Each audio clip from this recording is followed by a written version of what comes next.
Around the world, Christmas lights are shining. We light our homes, trees, and neighborhoods in celebration of the true light who came to the world. Many have lost sight of the true meaning of Christmas, but wise men still follow the light. God told Isaiah, a great light is coming. Over 2,700 years ago, a prophet named Isaiah wrote a prophecy about a great light that was coming to the world to save mankind. God told Isaiah, the people who walk in darkness will see a great light.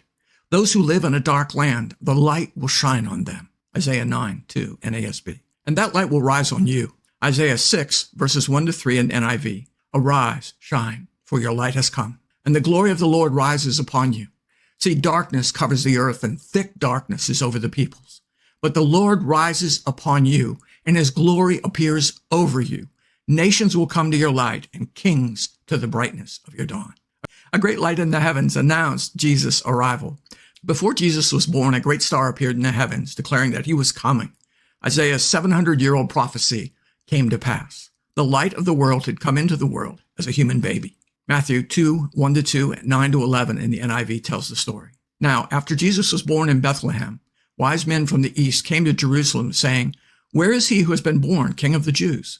For we have seen his star in the east and have come to worship him." They departed Jerusalem, and behold, the star which they had seen in the east went before them, till it came and stood over where the young child was. When they saw the star, they rejoiced with exceedingly great joy. And when they had come into the house, they saw the young child and Mary his mother, and fell down and worshipped him. John the Baptist testified that the light was coming.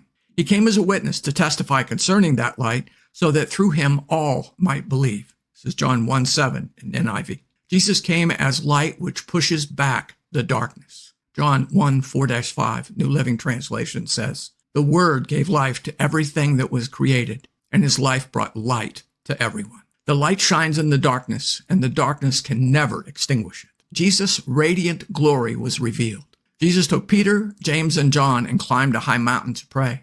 As he prayed, his face began to glow until a blinding glory streamed from him. A radiant glory illuminated his entire body. His brightness became so intense that it made his clothing blinding white as multiple flashes of lightning. All at once, two men appeared in glorious splendor, Moses and Elijah. They spoke with Jesus. This is Luke 9:29-31 in the Passion Translation. Jesus' true light was revealed, his radiance, his glory. And when he was crucified, the world went dark. The light of the world was dying. At noon, darkness fell across the whole land. At about 3 o'clock, Jesus called out with a loud voice, "Eli, Eli, lama sabachthani," which means, my God, why have you abandoned me?" Then Jesus shouted out again, and he released his spirit. At that moment, the curtain in the sanctuary of the temple was torn in two from top to bottom. The earth shook, rocks split apart, and tombs opened. The bodies of many godly men and women who had died were raised from the dead. They left the cemetery after Jesus' resurrection, went into the holy city of Jerusalem, and appeared to many people. The Roman officer and the other soldiers at the crucifixion were terrified by the earthquake and all that had happened. They said, "This man truly was the Son of God." This is Matthew chapter 27, verses 45-46 and 50-54 in the New Living Translation.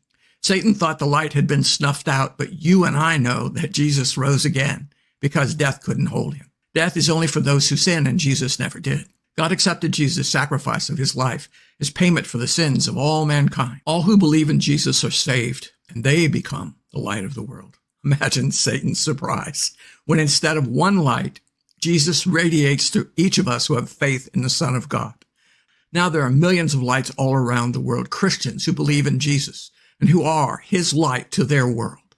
Talking to believers, Jesus said, "You are the light of Christ to the world.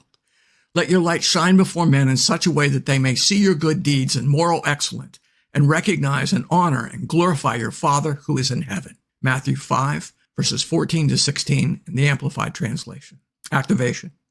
Every time you see a Christmas light, think of the true light of the world and carry his light to others this Christmas.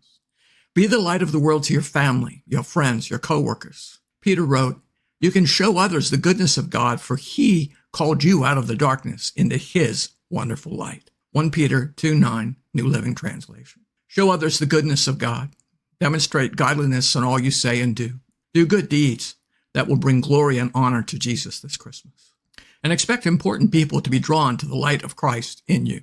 As Isaiah wrote in Isaiah 60, verses 2 and 3 in NIV, the Lord rises upon you, and his glory appears over you. Nations will come to your light, and kings to the brightness of your dawn. Have an awesome Christmas. If you enjoyed this video, please like, comment, and subscribe. And thank you for doing the activation to let God transform you into a new person by changing the way you think. That's Romans 12:2 in the New Living Translation. Until next time, God bless.